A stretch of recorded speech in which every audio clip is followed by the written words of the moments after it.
The stone was cold beneath Verity's bare feet, colder than the biting wind that whipped through the great hall of the Blackwood Pack, a hollowed-out cavern deep in the heart of the mountain. It was a cold that seeped into her bones, a familiar, unwelcome companion. She stood alone, a frail figure in a threadbare tunic, the focus of 1,000 hostile eyes. The annual proving was a brutal tradition, a spectacle designed to cull the weak. And tonight, she was the main attraction. All around her, the assembled wolves of her pack sat in tiered rings of stone, their faces a mixture of contempt and cruel anticipation. They saw her as a parasite, a wolfless drain on their resources, an orphan allowed to live on scraps out of some long-forgotten pity. Her aunt, Lady Morwenna, stood beside the alpha of the Blackwood Pack, her expression a mask of false sympathy. It was Morwenna who had pushed for this, who had insisted that Verity, at 20 years old, finally face the proving. It is time she either proves her worth or is cast out, she had declared to the Pack Council, her voice dripping with venom disguised as concern. We can no longer afford such charity. Verity's hands trembled, not from the cold, but from the bone-deep terror that had been her constant shadow for weeks. She had no wolf. She had never felt the stirrings of a second soul within her, never heard the whisper of a primal instinct that all the others took for granted. When they shifted, they became magnificent beasts of muscle and fur. If she tried to shift, she would just remain. A human girl, shivering and pathetic, in a hall of predators. The humiliation was a tangible thing, a thick, suffocating cloak. She could already feel the phantom sting of the stones that would be thrown, hear the jeers and insults that would follow her as she was driven from the territory, left to die in the unforgiving wilds. It was a death sentence, and everyone knew it. But this year was different. This year, the proving was not just a local affair. Seated on a throne of polished obsidian, elevated above their own pack alpha, was him. The Alpha King. Thane. He was a figure of raw, terrifying power, a king who had united the warring packs under a single banner. He was larger than any wolf she had ever seen, with shoulders so broad they seemed to strain the seams of his dark leather tunic. His hair was the color of a moonless night, and his presence was a physical weight, pressing down on the very air in the hall, demanding silence and fealty. His eyes, they said, were molten gold, but from this distance, they were just searing points of light in a face carved from granite and shadow. His presence made everything worse. Her humiliation was not just for her pack now, it was for the entire lichen world to witness. Why was he here? The Blackwood Pack was a minor one, barely worth a king's notice. Yet here he sat, his gaze sweeping over the proceedings with an unnerving intensity, his beta standing sentinel behind his throne. Bring forth the dud, Morwenna's voice sliced through the tense silence. It was a name they had called her for years, a brand seared into her soul. Two guards grabbed Verity's arms, their grips like iron vices, and dragged her forward to the center of the hall. The proving stone was slick with the blood of failures from generations past. Her breath hitched, a ragged, painful sound. She squeezed her eyes shut, a futile attempt to block out the sea of leering faces. Verity of no line, the Blackwood Alpha announced, his voice booming with practiced ceremony. You stand before the pack to prove your blood. The moon is high. The magic is potent. Shift. Show us the wolf you harbor, or be declared forfeit. A wave of snickers rippled through the crowd. Forfeit. A polite word for worthless. a gentle term for exiled and condemned.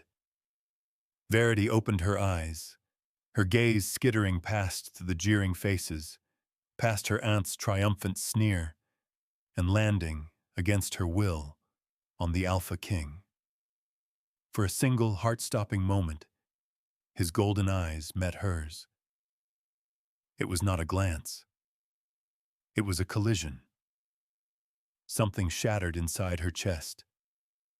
A jolt, hot and electric, shot through her veins, a current of impossible energy that made every nerve ending sing. The air was stolen from her lungs. The world narrowed to the space between them, a taut, shimmering thread of connection she could not comprehend. His face, once a mask of stoic indifference, was now a canvas of stark shock. His nostrils flared, and his body went rigid. His hands gripping the arms of his throne so tightly the obsidian seemed to groan. A low growl rumbled in his chest, a sound of such primal possession that it vibrated through the stone floor and up Verity's legs. It was not a sound of anger, it was a sound of recognition, a sound of claiming, mine. The word was not spoken, but it slammed into her mind with the force of a physical blow. It was his voice, a deep, resonant timbre that echoed in the hollows of her soul. She staggered back, her mind reeling. What was happening? Shift, the Blackwood Alpha commanded again, oblivious to the silent, seismic event that had just occurred. Or we will force it. The guards tightened their grip, their claws beginning to wrinkle at the edges of their fingers. The threat was clear. Pain was a great motivator for the first shift. Verity's terror spiked, a wild, frantic thing beating against her ribs. She had nothing to give, no wolf to call. She was empty. She looked back at Thane, a silent, desperate plea in her eyes. Help me. The Alpha King was on his feet now, his body a thundercloud of restrained fury. His golden eyes were burning, glowing with an inner light that was utterly terrifying, and yet, somehow, a beacon in her sea of fear. He took a step forward, but the Blackwood Alpha, puffed up with his own fleeting importance, raised a hand. King Thane, this is our custom. A pack must remain strong, the weak must be purged. They demanded she shift to prove she was worthless. Thane's voice was a low, deadly rumble, a promise of violence that made the very stones tremble. It was not a proclamation to the hall, but a statement of fact, spoken to himself, a mantra of disbelief and gathering rage. Do it! Morwenna shrieked, her patience finally snapping. Make the little wretch show us the nothing she is. The pain came then, sharp and searing, as one of the guards dug his claws, the smoughs, into her arm. A scream tore from Verity's throat, a sound of pure agony and despair. And in that moment, something broke. Not her spirit, not her will, something deeper. A dam that had held back a lifetime of pain, of loneliness, of quiet, desperate yearning. It was not a wolf that answered her scream. It was light. A blinding, luminous, silver-white radiance erupted from her core, blasting outward in a silent, overwhelming wave. It was not hot like fire or sharp like lightning. It was pure, ancient, and absolute. The guards holding her were thrown back as if by a physical blow, their bodies slamming into the stone walls. The jeers and shouts died in an instant, replaced by a collective gasp of shock and terror. The light poured from Verity, wrapping around her, cocooning her in a column of celestial brilliance. It felt like every cell in her body was igniting, burning away the girl who was cold and afraid, and replacing her with something else, something powerful, something that had been sleeping for a very, very long time. The pain in her arm vanished, the wounds knitting themselves closed under the silvery glow. Her threadbare tunic seemed to dissolve in the light, replaced by an ethereal shimmer that clung to her form like starlight. She felt a connection not to a single inner beast, but to everything. To the stone beneath her feet, to the mountain around the hall, to the moon hanging in the sky above. And most of all, she felt a connection to them, to the wolves. She could feel the wild, feral heart of every single alpha in the room, the simmering rage and power that they constantly fought to control, and she could soothe it. With a thought, a mere flicker of will, she sent out a pulse of calming energy. A wave of profound peace that washed over the hall, silencing the frantic thudding of hearts, banking the fires of their aggression, and demanding a different kind of respect. A heavy thud echoed in the sudden, sacred silence. It was the Blackwood Alpha. He had dropped to one knee, his head bowed, his eyes wide with a mixture of fear and awe. Then another thud, and another. All across the hall, the pack alphas, the strongest and proudest of their kind, were sinking to their knees. It was not a conscious choice. It was an instinct, a primal, undeniable command issued by the light that now stood in their presence. Their wolves, the very essence of their power, were forcing them into submission before a force they hadn't felt in 1,000 years. Verity's gaze, luminous and wide, found the Alpha King.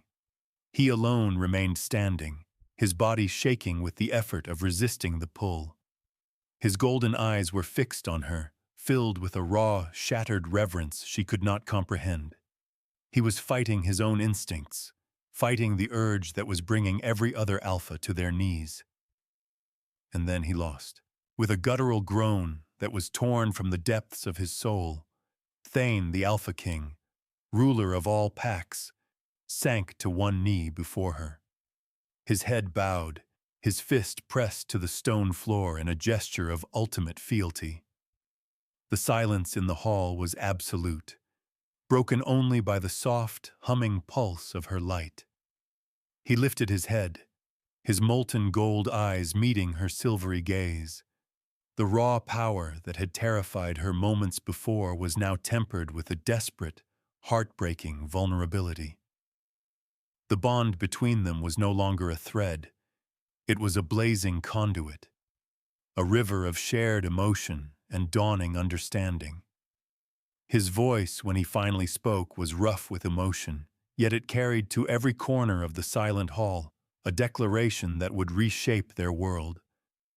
They demanded you shift to prove you were nothing. He paused, his gaze sweeping over the kneeling alphas, then returning to her, the epicenter of it all. You did not shift, and you have made a king kneel. The light around Verity softened, sinking back into her skin as exhaustion, sudden and complete, crashed over her. The world tilted, the faces of the kneeling wolves blurring into a meaningless swirl. Her knees buckled. Before she could hit the cold stone, he was there. He moved faster than she thought possible, a blur of shadow and power crossing the hall in a single heartbeat. His arms, strong and sure, wrapped around her, catching her against a chest that felt as solid as the mountain itself. The scent of pine, winter air, and something uniquely him, a scent of pure, unadulterated power, enveloped her. I have you, he murmured, his voice a low vibration against her ear. I have you. And for the first time in her life, as darkness claimed her, Verity believed it might be true. She woke to the scent of lavender and old parchment, and the impossible softness of fur against her skin. Verity's eyes fluttered open, adjusting to the gentle glow of a fireplace that cast dancing shadows across a high, vaulted ceiling. She was lying in a bed so vast it could have slept 4 of her, piled high with plush furs and silk-spun blankets. The room was a study in opulent comfort, with rich tapestries depicting ancient hunts on the stone walls and a heavy oak table laden with books. This was a world away from the cold, damp servant's cot she had known her entire life. Panic, cold and sharp, lanced through her. She sat up abruptly, the furs pooling around her waist. She was wearing a simple, clean chemise of soft white linen, not the rags she'd been in before. Her body felt strangely light. The constant, gnawing ache of hunger was gone. The bruises and scrapes from her life of servitude had vanished. She felt whole. Easy, child. You exhausted yourself. Verity's head snapped toward the voice. An old woman sat in a high-backed chair by the fire, her face a roadmap of wrinkles, her eyes as sharp and intelligent as a crow's. She was grinding herbs in a small stone bowl, the rhythmic scrape a soothing sound in the quiet room. "Where am I?" Verity's voice was a hoarse whisper. "You are in the king's tower, within the stone-hold," the woman said, not looking up from her work. "You are safe here. I am Elspeth, the healer." The king's tower. The words sent another shiver of fear through her. She remembered the hall, the light, the kneeling alphas, and she remembered him, Thane, the feel of his arms around her, the possessive rumble of his voice. "I have you." The king?" she stammered. "He has not left your side until moments ago," Elspeth said, her tone matter-of-fact. "A king has duties, even when his world has been turned on its axis. He commanded me to attend you and answer your questions." Verity swung her legs over the side of the bed, the polished wood floor cool against her feet. "What happened to me? That light. I don't understand. I don't have a wolf." Elspeth finally looked up, her gaze piercing. "No, child. You do not have a wolf.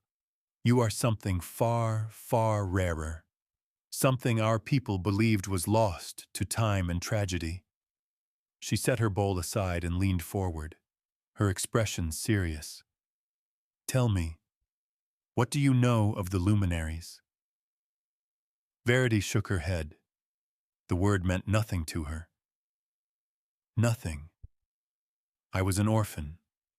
My parents died when I was a baby.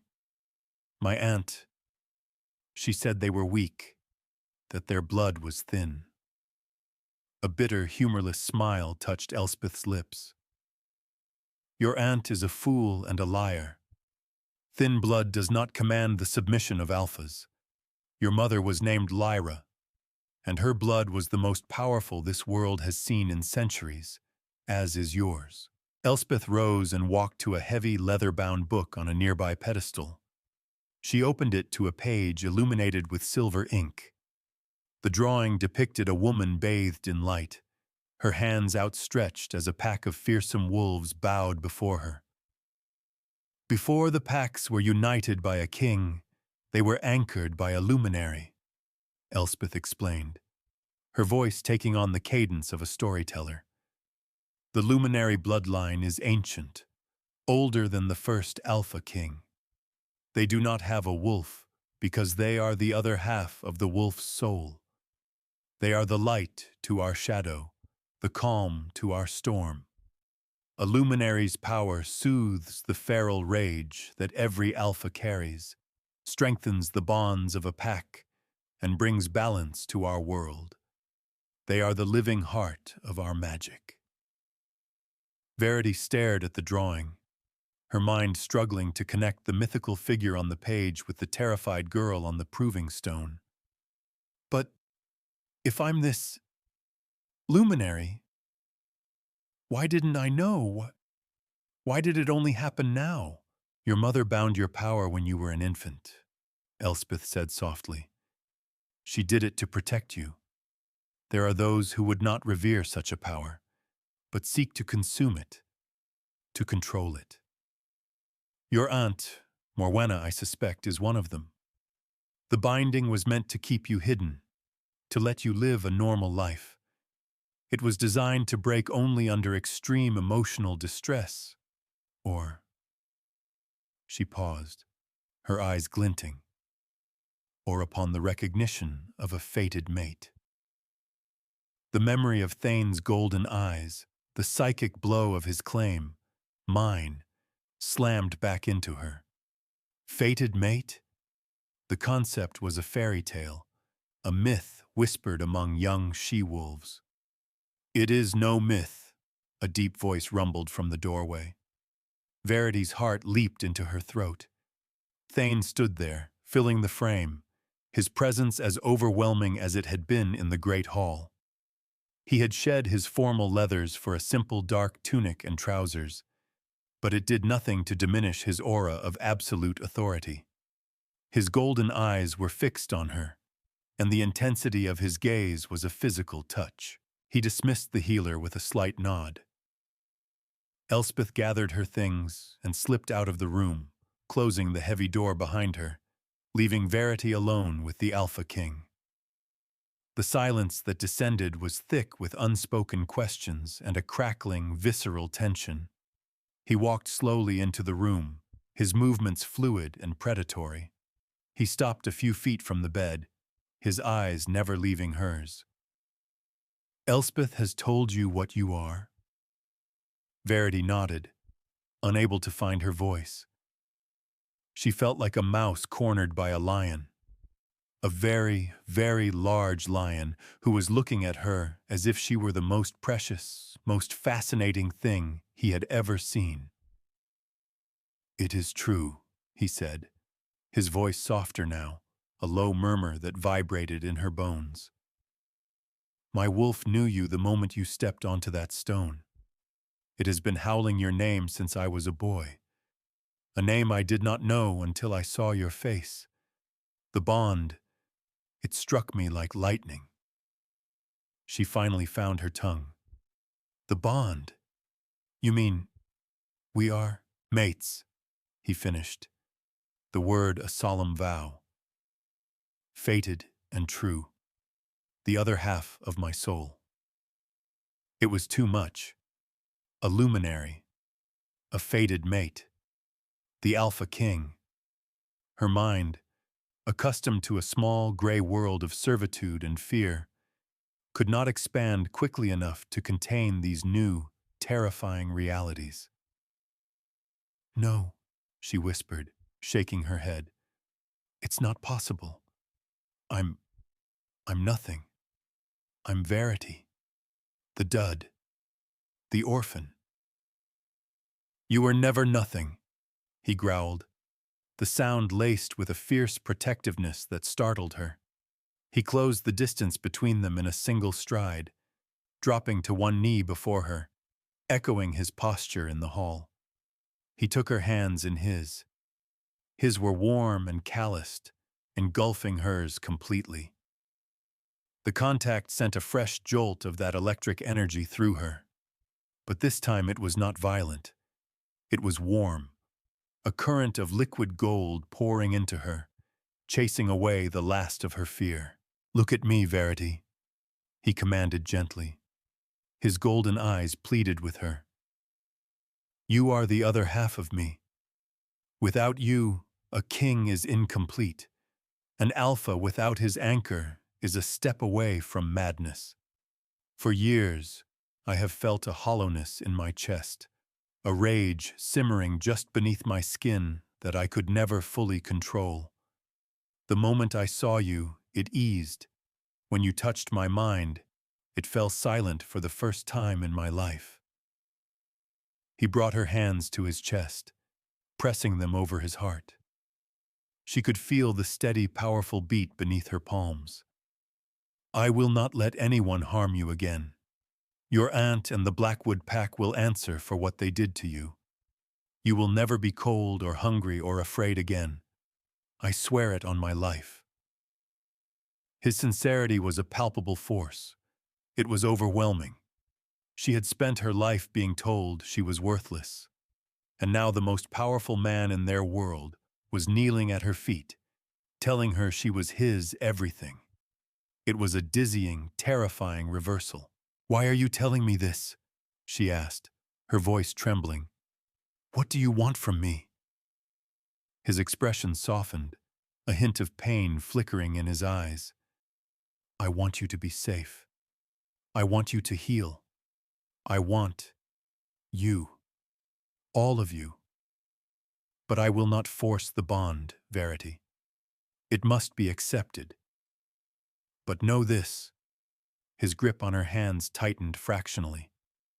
"You are mine, and I am yours. That is a truth as old as the moon itself." He had brought her to his fortress, the Stonehold, a sprawling citadel of gray stone and iron built into the peak of the highest mountain in the realm. She was given the queen's chambers, a suite of rooms so lavish they made her head spin. But it was a gilded cage. Guards stood watch outside her door day and night. She was not allowed to leave the tower. Thane called it protection. It felt like imprisonment. Days bled into a week.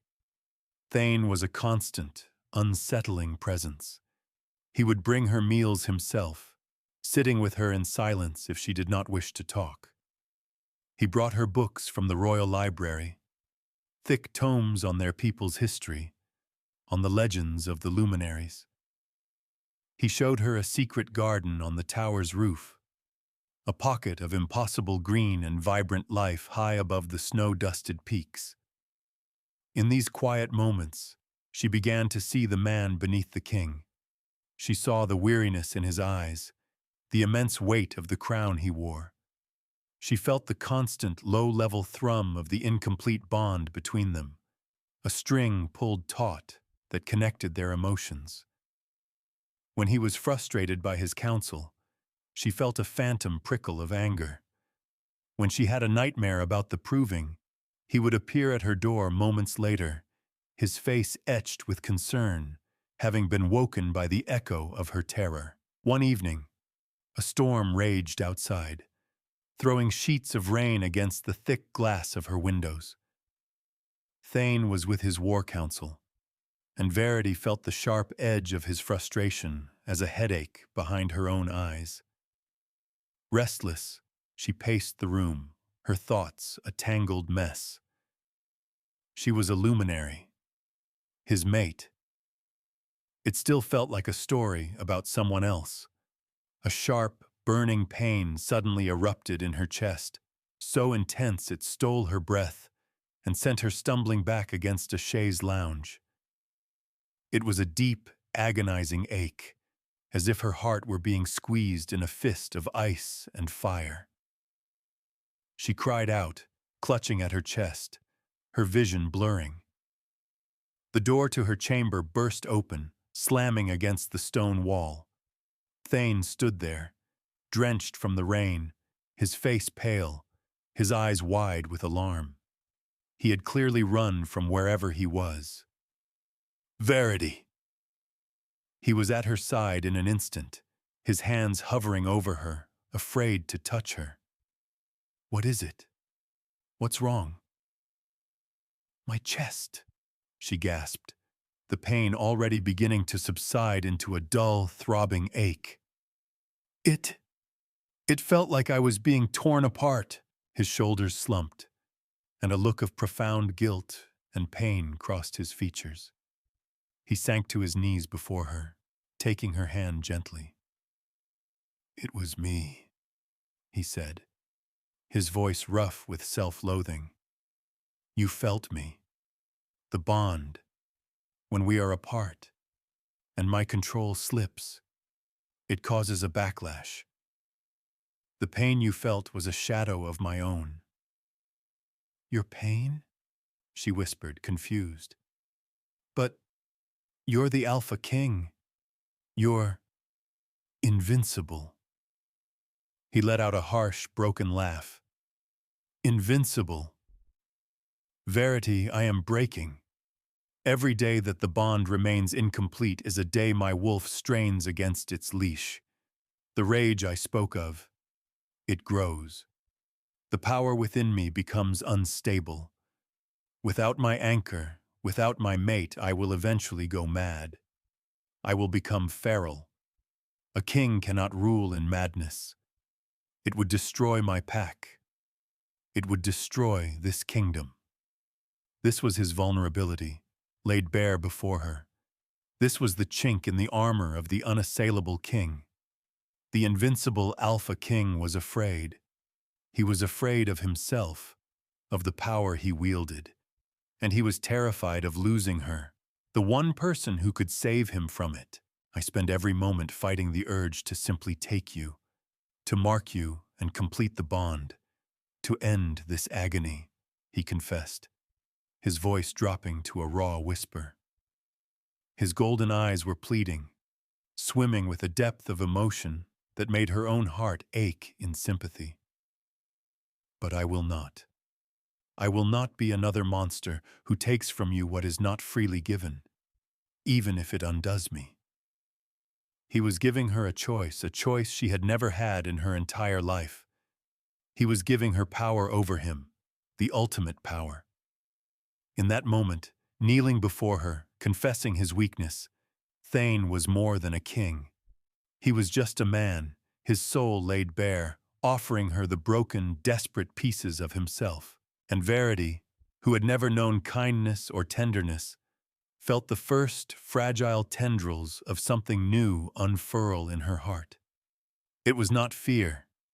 It was not gratitude. It was something warmer, something that felt terrifyingly like hope. But their fragile peace was not destined to last. While Verity was slowly coming to terms with her new reality, Lady Morwenna was ceding dissent. Cast out from the stonehold, but not imprisoned, she traveled to the vassal lords, spinning tales of a witch who had ensnared the king. She claimed Verity was a creature of dark magic, a parasite who had faked the luminary display to usurp power. She is no luminary, Morwenna hissed in the smoky halls of Lord Vanthorne, a notoriously ambitious alpha. She is a void, a mimic. She will drain our king, drain our lands, and leave this kingdom a husk. She did it with her own mother's power, and now she does it with Thane. The lie was potent. Fear of the unknown was a powerful weapon. Thane was forced to leave the Stonehold, to travel to the Council of Alphas and quell the burgeoning rebellion, to assert his authority and defend his mate's honor. I will be gone 3 days, he told Verity before he left, his face a grim mask. You will be safe here. The Stonehold is impenetrable. No one will harm you. He reached out, his fingers brushing her cheek, a touch that was both a promise and a plea. Wait for me. The first 2 days of his absence were an agony of silence. The bond was a constant, aching void in her chest. She felt his distant anger and frustration as a dull throb, a constant reminder of their separation. She spent her time with Elspeth, learning to feel the edges of her own power, to call forth small wisps of the silver light, to feel the life in the plants in the rooftop garden. On the 3rd night, the night Thane was due to return, the attack came. It was not a frontal assault. Morwenna was more cunning than that. She used forbidden blood magic, rituals that masked their scent and presence, to slip a small group of assassins, led by Lord Vanthorne himself, through an ancient, forgotten tunnel into the heart of the fortress. Verity was in her chambers, staring out at the moon, when she felt it. A sudden, sickening chill that had nothing to do with the night air. It was the feeling of wrongness, of dark, twisted magic slithering through the stones of the keep. Elspeth burst into the room, her face ashen. They are here! Inside the walls! Before Verity could react, the door to her chamber splintered inward. Lord Vanthorne stood there, a cruel smile on his face, his eyes glowing with a malevolent red light, the sign of blood magic. Behind him were a half-dozen warriors, their faces grim. "The little witch," Van Thorn sneered. "Lady Morwenna sends her regards. She is eager to finish what she started with your mother." Fear, cold and absolute, seized Verity. But this time something rose to meet it. A spark of defiance, an echo of the king's own rage. She would not be a victim, not again. She pushed Elspeth behind her. "You will not touch her," she said, her voice shaking but firm. Van Thorn laughed. "Brave words. Let's see what that light of yours can do against a cursed blade." He drew a wicked-looking dagger, its edge shimmering with a dark, oily energy. As he lunged, Verity threw her hands out. It was pure instinct. She didn't think. She just felt. She pulled on the power inside her, the nascent light she had been practicing with, and poured it out. It wasn't the overwhelming column from the proving, but a shimmering, concave shield of silver energy that erupted in front of her. Van Thorn's blade struck the shield and hissed, the dark magic recoiling from the pure light, as if burned. He stumbled back, his eyes wide with surprise. "So, there is some truth to the stories," he snarled. "No matter. It is weak, untrained. Seize her." His warriors surged forward. Verity's shield flickered, the effort of maintaining it immense. She felt her energy draining away at an alarming rate. It was too much. She was not strong enough. One of the warriors broke through her faltering defense, his hand grabbing her arm. The contact was like ice, and a wave of dizziness washed over her. Despair began to creep in. Thane was too far away. He couldn't feel her. He couldn't save her. She was wrong. Miles away, in the middle of a tense negotiation with his alphas, Thane had felt the sickening intrusion of blood magic into his keep. A moment later, a spike of pure, undiluted terror, Verity's terror, had slammed into him through the bond. It was a psychic scream of such agony that he had roared, clutching his head, his own wolf breaking free of his control in a frenzy of protective rage. He had abandoned the council without a word, shifting mid-stride and launching himself into the night, a massive shadow of black fur and golden eyes, running faster than he had ever run in his life. Back in the tower, as Van Thorn raised his cursed dagger for a final strike, a howl tore through the night. It was not the howl of a common wolf. It was a sound of cataclysmic fury, the roar of a king whose most sacred treasure was threatened. It was a promise of death. The assassins froze. The window of the chamber exploded inward in a shower of glass and stone. A colossal black wolf, larger than any nightmare, landed in the center of the room. Its eyes were not molten gold. They were blazing suns of pure, feral rage. Saliva dripped from jaws that could snap a man in two. Thane. He did not hesitate. He was not a king in that moment. He was a force of nature. He moved like a phantom, a blur of black fur and flashing claws. The first warrior was dead before he could scream, his throat torn out. The second was thrown across the room, his body hitting the wall with a sickening crunch. It was a massacre, swift and brutal and absolute. Van Thorn, his face a mask of terror, shoved Verity toward the advancing king wolf, a desperate attempt to create a diversion.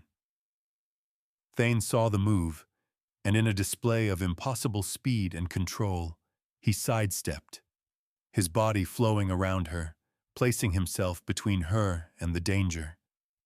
He did not even look at her. His entire being was focused on the threat. He cornered Van Thorn against the wall, the alpha's massive form pressing the treacherous lord into the stone. He shifted back into his human form in a seamless, terrifying ripple of muscle and bone. He was naked. his body covered in the blood of his enemies, his eyes still burning with that feral light. "You dared to touch what is mine." Thane's voice was a low, guttural snarl, the sound of a death sentence. He grabbed Vanthorne by the throat, lifting him off the ground with one hand. Vanthorne choked, his legs kicking uselessly. Thane's gaze was merciless. He ended it without another word, a sharp twist that was followed by the final, terrible sound of snapping bone. He dropped the body to the floor like a sack of refuse. The room was silent, save for Verity's ragged breaths and the dripping of blood onto the stones. Thane stood amidst the carnage, his chest heaving, the golden fire in his eyes slowly banking. He turned to her, his expression shifting from feral rage to raw, agonizing concern. He took a step toward her, and then another, until he stood directly before her. He reached out a blood-stained hand, hesitating for a moment, before gently cupping her face. "Did they hurt you?" he breathed, his voice raw. She could only shake her head, tears finally tracking paths down her dusty cheeks. The terror, the fight, the violent rescue, it all crashed down on her. A sob escaped her lips.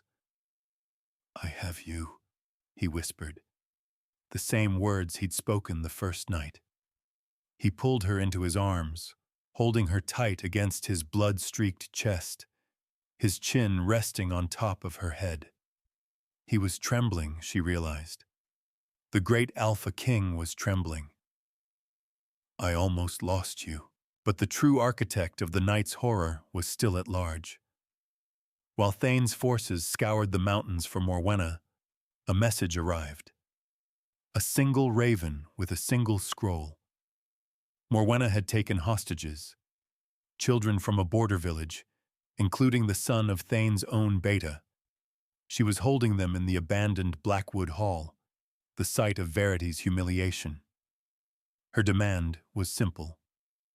Verity, unarmed and alone, in exchange for the children. "No." Thane's refusal was absolute, his voice echoing with the finality of a slamming tomb door. "I will not send you to her. I will tear that mountain down stone by stone, but I will not sacrifice you." They stood in the war room, a map of the territories spread between them.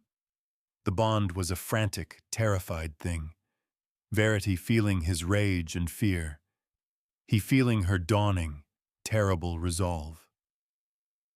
"They are children, Thane," she said, her voice quiet but unyielding. "I can feel their fear. It's like a chorus of little flickering lights about to be snuffed out. She will kill them. She will kill you," he countered, his hands slamming down on the table. "She wants your power. She wants to perform a ritual, to drain you dry. It is a fate worse than death." "And I am the only one who can stop her," Verity insisted, looking him straight in the eye. For the first time she was not his ward, not his fragile mate. She was his equal. "You cannot get an army in there without her killing the hostages. But me, she will let me in. This is my fight, Thane. It began with my mother. It ends with me." He saw the iron in her spine, the unshakable certainty in her eyes. It was the same resolve he carried himself. He saw the queen she was destined to become. The realization both terrified him and filled him with a fierce, burning pride. He finally let out a ragged breath, his shoulders slumping in defeat. "Alone you will go," he said, his voice heavy, "but you will not be alone for long." Verity walked back into the great hall of the Blackwood Pack. It was just as she remembered it. Cold, hostile, and smelling of old blood. Morwenna stood on the dais, a twisted mockery of a queen, the terrified children huddled behind her. So the little light returns to the darkness, Morwenna sneered. Her eyes were wild, her face gaunt from the use of dark magic. Brave or foolish?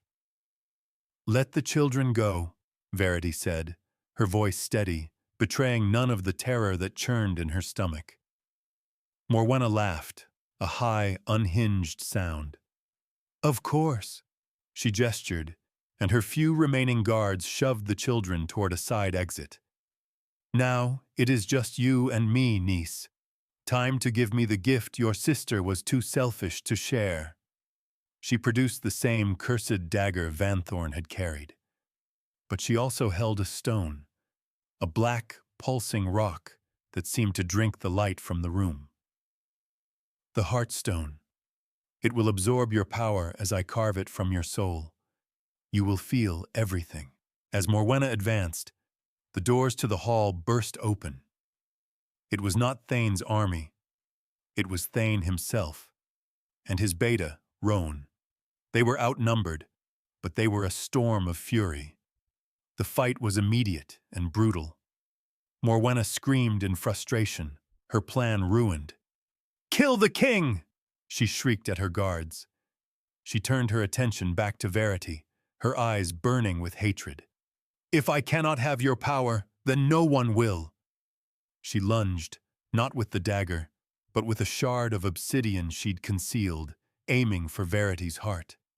At the same moment, across the hall, one of Morwenna's guards managed to land a lucky blow, his sword slicing deep into Thane's side. A roar of agony, not his own, but Thane's, echoed in Verity's mind through the bond. The searing pain of his wound lanced through her own body. She saw him stumble, his golden eyes flickering. He was hurt. He was in danger, and in that moment, the universe ceased to matter. The fear, the hall, the children, Morwenna, it all faded away. All that existed was him and the desperate, overwhelming need to protect him. Love, fierce and absolute, a tidal wave of emotion she had never known, crested within her. It was the final key. The power that erupted from Verity was not a column of light. It was a sun. A supernova of pure, untamed creation that vaporized the air itself. The silver light was shot through with veins of brilliant gold, a reflection of the mate her soul was crying out for.